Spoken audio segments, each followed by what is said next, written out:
ओम श्री गुरुवे नमः। ओम श्री गुरुवे नमः। ओम श्री गुरुवे नमः। द डार्क लाइट चैनल पर आज की प्रश्नोत्तर चर्चा में आप सभी मित्रों का स्वागत है। आदरणीय मित्रों, पीछे हमने 4-5 ऐसे मंत्र बताए हैं जो शास्त्रोक्त हैं, प्राचीन हैं, और उन मंत्रों के माध्यम से हम जीवन के विभिन्न समस्याओं को सुलझा सकते हैं। मंत्र कैसे कार्य करते हैं, मंत्र की शक्ति क्या है और कैसे मंत्र की शक्ति हमारे ऊपर कार्य करती है, इस संबंध में भी विस्तार से 2-3 पीछे चर्चा हुई है। यदि किन्हीं मित्रों को ऐसा लगता है कि मंत्र भला कैसे कार्य कर सकते हैं, तो पीछे जो 2-3 चर्चा हमने इसी चैनल पर की है उनको सुने। उसमें मैंने पूरा विज्ञान बताया है कि मंत्र आखिर कार्य कैसे करते हैं। आदरणीय मित्रों, हमारे शास्त्रों में बहुत सारे ऐसे मंत्र वर्णित हैं, आयुर्वेद के ग्रंथों में भी, जिनके माध्यम से हम बड़ी से बड़ी व्याधि और आधि को दूर कर सकते हैं। मंत्र का इतना सूक्ष्म और गहन विज्ञान है कि मंत्र के माध्यम से हम भारी से भारी चीजों को, जिन चीजों को मनुष्य कभी भी नहीं उठा सकता, चाहे वह कितना भी शक्तिशाली हो, एक विशेष मंत्र के उच्चारण करने के उपरांत जब हम उस भार को उठाते हैं तो एक अकेला आदमी भारी से भारी सामान को उठा लेता है। यूं बड़े से बड़ा पहलवान भी उस सामान को ना उठा पाएगा, लेकिन एक दुबला पतला व्यक्ति भी मंत्र के एक विशेष उच्चारण से भारी से भारी सामान को उठा लेता है। आप यदि कभी आपने कभी, अब तो चूंकि बहुत सारे संसाधन आ गए हैं, लिफ्ट आ गई है, बुलडोजर आ गए हैं, बहुत सारी चीजें आ गई हैं, आधुनिक, आज के आधुनिक युग में मशीनों का युग आ गया है। पहले सारे कार्य हाथ से होते थे। जब एक मकान बनता था, उस पर जब सहतीर चढ़ाया जाता था, मकान पे लकड़ी का भारी भरकम, तो बहुत थोड़े से लोग उस सतीर को उठा के ऊपर मकान पे रख देते थे। आदरणीय मित्रों, आपको आश्चर्य होगा यदि आपने कभी आपका वैसा अनुभव है, कहीं इस प्रकार का कार्य किया जा रहा हो और आप वहां अवेलेबल हैं, आप वहां उपस्थित हैं, तो आप पाएंगे कि एक विशेष ध्वनि का उच्चारण करते हैं उस समय सभी लोग, और वह उनको पता भी नहीं कि वह क्यों कर रहे हैं। जैसे एक शब्द आपने सुना होगा कि जोर लगा के हैंसा, जोर लगा के हैंसा। यह जो जोर लगा के हैंसा है ना, यह एक मंत्र है। जब सभी लोग उस सहतीर को उठाते हैं और यह कहते हुए उठाते हैं कि जोर लगा के हैंसा, तो उस मंत्र की शक्ति उस सहतीर को निर्भर कर देती है। ऑटोमेटिक उस मंत्र की शक्ति से वह जो सहतीर है भारी भरकम, वह निर्भर हो जाता है और खटाक से उसको ऐसे उठा लेते हैं। यदि बिना ऐसा बोले हम उसको उठाएंगे तो हमें बहुत अधिक लोगों की शक्ति की आवश्यकता पड़ेगी, लेकिन इस मंत्र का उच्चारण करते हुए बहुत कम लोग उस भारी भरकम सहतीर को उठा लेते हैं। और बहुत सारे ऐसे कार्य हैं जिसमें जब किसी लोहार को आप घण बजाते हुए पाएंगे, ऐसे वह किसी लोहे को घण से पीटता है ऐसे, तो वह भी एक मंत्र का उच्चारण करता है, उसको पता भी नहीं कि वह उस मंत्र का उच्चारण क्यों कर रहा है। वह भी बोलता है हैंसा हैंसा हैंसा। वह यदि ना बोले, आप उसको पकड़ के खड़े हो जाएं कि भाई बिना बोले घण को बजाइए, तो घण को जो मारने की उसकी ताकत है वह आप हो जाएगी। आप आश्चर्यचकित होंगे। ये छोटी छोटी घटनाएं हमारे चारों तरफ निरंतर घट रही हैं, हम उतने संवेदनशील नहीं है कि हम उनको पकड़े। यह है मंत्र का विज्ञान, इस प्रकार से मंत्र कार्य करते हैं। आप भी जब कभी कोई शक्तिशाली कार्य करते हैं जिसमें आपकी शारीरिक बल की अधिक आवश्यकता हो, तो कोई ना कोई उच्चारण ऑटोमेटिक आपके मुंह से निकलने लगता है। जब आपके शरीर में दर्द होता है, कहीं अचानक कोई पीड़ा है, आप बुखार से तप रहे हैं, आपको चोट लग गई है, आपको कांटा गड़ गया है, अधिक दर्द हो रहा है,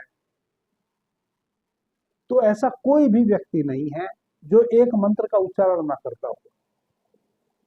अब आपके पैर में कांटा लग गया है और डॉक्टर उस कांटे को निकाल रहा है, आपको पीड़ा हो रही है, तो आप पता है क्या कहते हैं? आप कहते हैं, अरे मारे, बाप रे बाप। आप अपने माता को या अपने पिता को, जो भी आपकी भाषा है, जो भी आपका, जिस क्षेत्र में आप रहते हैं, आप माता को किस प्रकार से पुकारते हैं, आप अपने पिता को किस प्रकार से पुकारते हैं, उस लैंग्वेज में आप अपने माता पिता को पुकारते हैं उस समय। या जो भी आपके जीवन में श्रेष्ठ व्यक्ति है, आप उसको पुकारते हैं, ऑटोमेटिक आपके भीतर से एक उच्चारण होने लगता है उस व्यक्ति का। आपको पता है ऐसा क्यों होता है? वैसा करने से आपका जो दर्द है, जो डॉक्टर कांटे को खींच रहा है शरीर से, वह दर्द आपका हाफ हो जाता है। आपको पता है जब आप छोटे थे, आपकी मदर, आपकी माता आपको लोरी सुनाती थी, सो जा लल्ला सो जा। वह एक मंत्र है। प्रत्येक ऐसा शब्द, ऐसा अक्षर जिसको हम बार बार दोहराएं, वह मंत्र बन जाता है। ऋषि वाल्मीकि को कहा गया कि आप राम राम जपिए,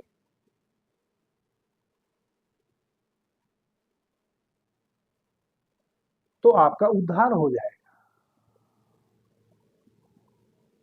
महर्षि वाल्मीकि अपने निवास स्थान तक जाते जाते वह शब्द ही भूल गए कि मुझे जपना क्या था। तो वह मरा मरा मरा मरा, उनको लाख याद करने पर भी स्मृति में वह शब्द नहीं आया कि मुझे राम राम जपना है। उनको लगा कि मरा मरा मरा मरा ऐसा कुछ कहा था जपने को, और वह मरा मरा मरा मरा मरा जपने लगे, इनलाइटेड हो गए। कुछ भी जपो, किसी भी एक शब्द को आप ले लो और उसको जपना शुरू करो। जपने का मतलब है निरंतरता में उसको ले आओ, उसको दोहराओ, मन मन में दोहराओ, तो एक घटना घटेगी, बड़ी घटना घटेगी। कभी विचार करके देखो उस पे। आपका जो मन है, उस मन का एसोसिएशन हो रखा है प्रत्येक चीजों से, और यह जो निरंतर आपने कुछ जपना शुरू कर दिया, एक शब्द,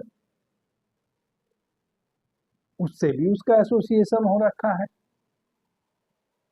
आप जानते हैं हमारे जितने भी देवी देवता हैं, उनसे हमारा एसोसिएशन हो रखा है। यदि हमारे राम को कोई गाली दे तो हमें बुरा लगता है।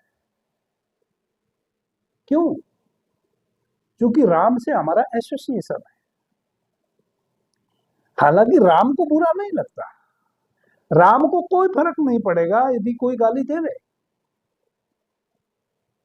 लेकिन हमें फर्क पड़ेगा क्योंकि हमारा राम से एसोसिएशन है। तो हमारा जो मन है, मन का प्रत्येक चीज से एसोसिएशन है। उस एसोसिएशन को आप तोड़ दें तो एक बहुत बड़ी घटना घट जाती है।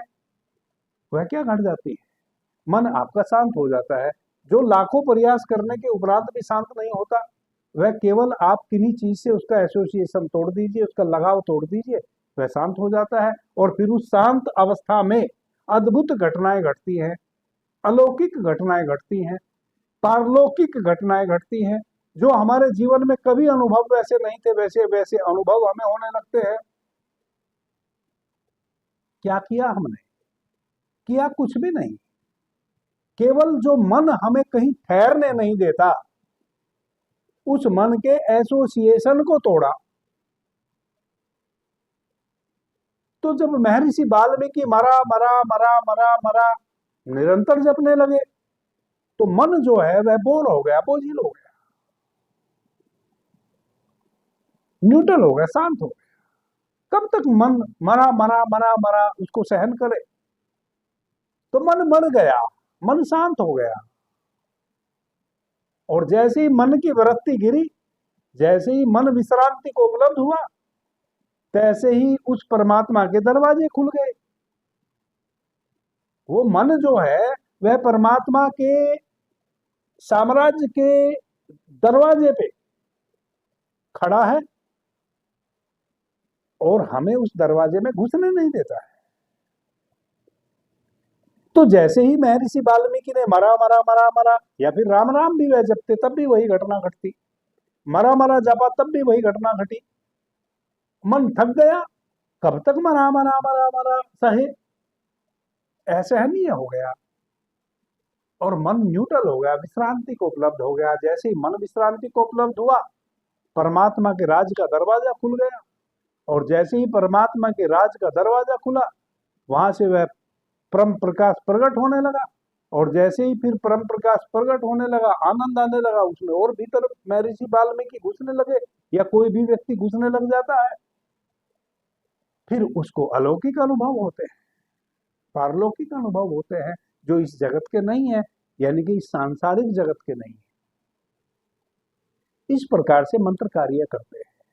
यदि हम किसी उद्देश्य को अपने मन मस्तिष्क में, मैं इस बात को क्यों कह रहा हूं, मन को थका दिया, महर्षि वाल्मीकि ने मरा मरा मरा मरा जप के उस मन को थका के न्यूट्रल कर दिया। हम उस मन को अपने किसी और कार्य में भी लगा सकते हैं। मन का उपयोग यदि हमें करना आ जाए तो हम मन से सैकड़ों प्रकार के कार्य करा सकते हैं। अभी तो महर्षि वाल्मीकि का को चूंकि उद्देश्य परमात्मा के साम्राज्य में प्रवेश करना था, इसलिए उसको हराया, थकाया, विश्रांति को भेज दिया। हम जो मंत्र का उच्चारण करते हैं, ऋषियों ने, महर्षियों ने, मनीषियों ने जो विभिन्न विभिन्न प्रकार के मंत्र बताए हैं अलग अलग कार्य को संपादित करने हेतु, वह क्या है? वह मन को एक शक्ति देते हैं। हमारे मनस्पटल पे एक विचार होता है, जिस कार्य को करने हेतु हम किसी मंत्र का उच्चारण करते हैं, उस कार्य से संबंधित विचार हमारे मस्तिष्क में होता है, और अपने मंत्र के माध्यम से उसको निरंतर किसी मंत्र को हम जपते हैं। उस जपने से जो ऊर्जा का उद्घाटन होता है, जो ऊर्जा उद्घटित होती है, वह उस मन को शक्ति देती है। फिर वह मन उस कार्य को करने में लग जाता है जो आप अपने मस्तिष्क में धारण किए हुए हैं। इस प्रकार से मंत्र कार्य करते हैं। और भी विस्तार से पीछे मैंने इस संबंध में बताया है। यह बार बार मुझे इस कारण से बताना पड़ता है ताकि आप किसी भी मंत्र के पीछे की शक्ति को और उसके काम करने के तरीके को समझें। आपका उस पर श्रद्धा होगी तो वह मंत्र कार्य करेगा। श्रद्धा नहीं होगी तो आप मन में कुछ लिए हुए रहेंगे कि पता नहीं मैं कर तो रहा हूं, कुछ होगा कि नहीं, तो फिर नहीं ही होगा। क्योंकि नेगेटिविटी अधिक फैलती है, ज्यादा जोर से फैलती है। एक नकारात्मक आदमी ज्यादा ताकतवर होता है, क्योंकि वह कहीं भी अपने कपड़े खोल के नंगा खड़ा हो जाएगा, उसको कोई शर्म नहीं है। लेकिन एक समाज में जो सकारात्मक विचारों से भरा हुआ व्यक्ति है, उसका तो टोपी भी उसके सर से ना गिर जाए, उसमें भी वह अपनी हीनता फील करेगा, उसका भी ध्यान रखता है। उसका दामन कहीं दागदार ना हो जाए, उसका भी वह ध्यान रखता है। इसलिए उसको बड़ा संभल संभल के बच बच के चलना पड़ता है। लेकिन नंग के लिए क्या है, नंग तो कहीं भी नंगा हो जाएगा। तो नकारात्मकता ज्यादा फैलती है। नंगा कहीं भी चौराहे पे खड़ा होके नंगा होके नाचेगा तो जो सभ्य समाज है वह उस चौराहे को छोड़ देगा, उस चौराहे से गुजरेगा भी नहीं। वह अकेला व्यक्ति इतने सारे समाज को उस चौराहे से गुजरने ही नहीं देगा, इतना उसका प्रभाव बन जाएगा। आप अपने घर की खिड़की दरवाजे बंद कर लेंगे कि इसको ना ही देखना पड़े तो ही अच्छा है। इस प्रकार से नेगेटिविटी ज्यादा बलवंती हो जाती है। आदरणीय मित्रों, ऐसे बहुत सारे कार्य हैं जिसमें हम सिद्ध रहते हैं कि मैंने सोचा तो है मैं यह कार्य करूं, परंतु यह होगा कि नहीं होगा।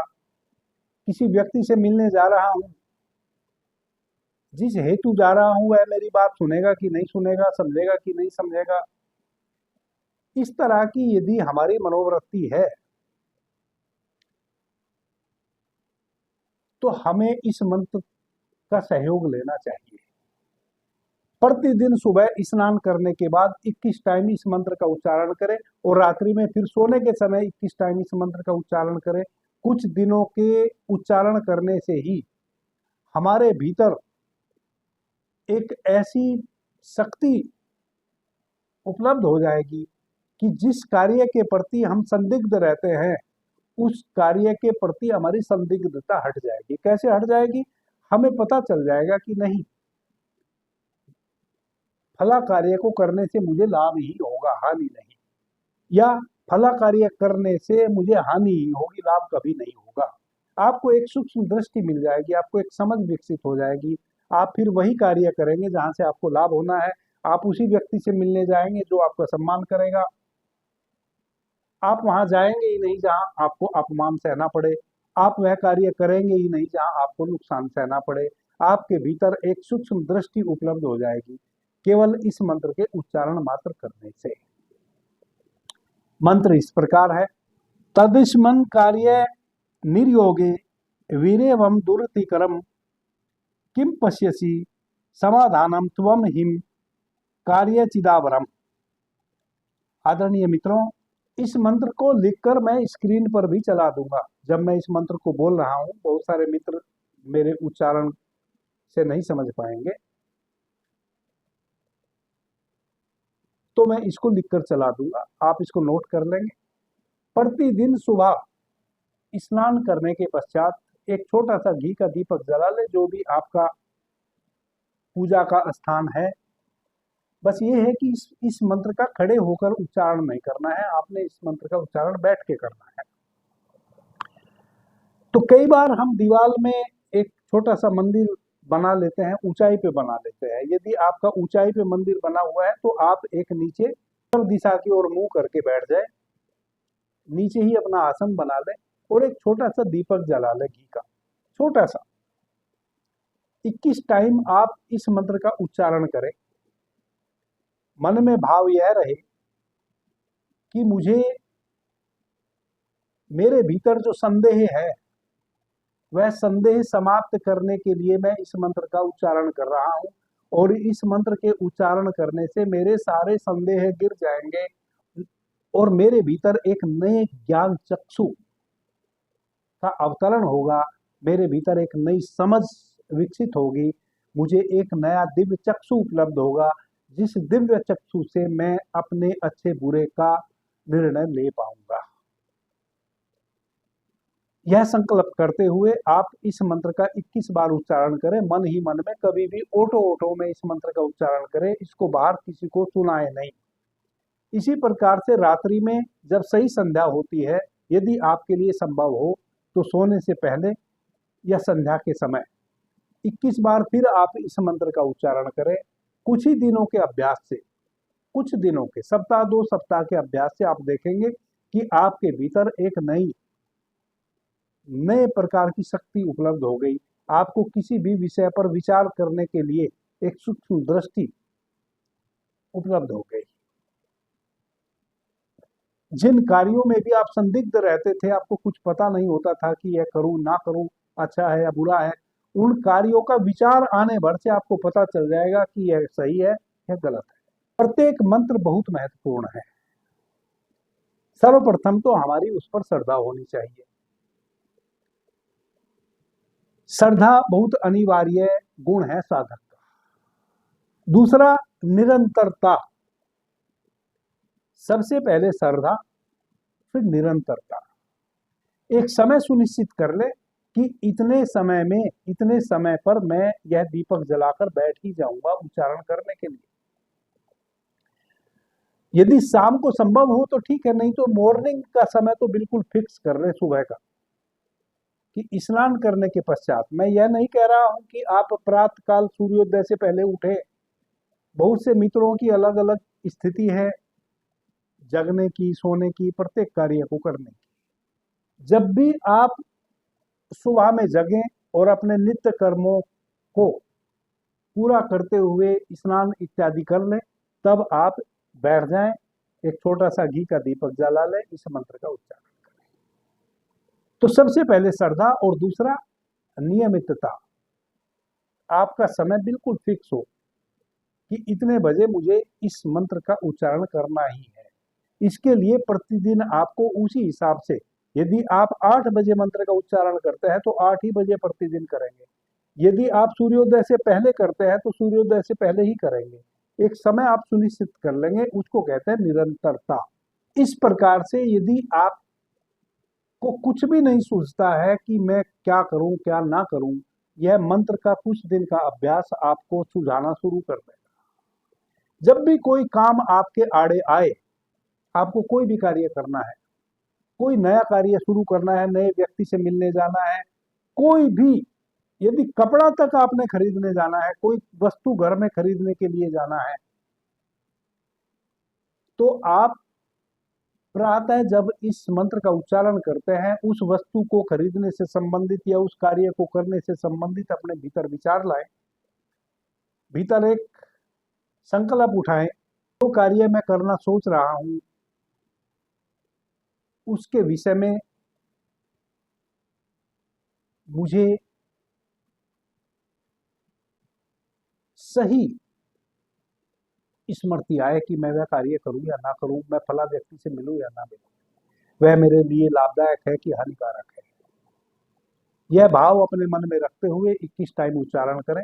आप पाएंगे कि आपको उस कार्य को शुरू करने से संबंधित अच्छा विचार आए, कर लें या ना करें।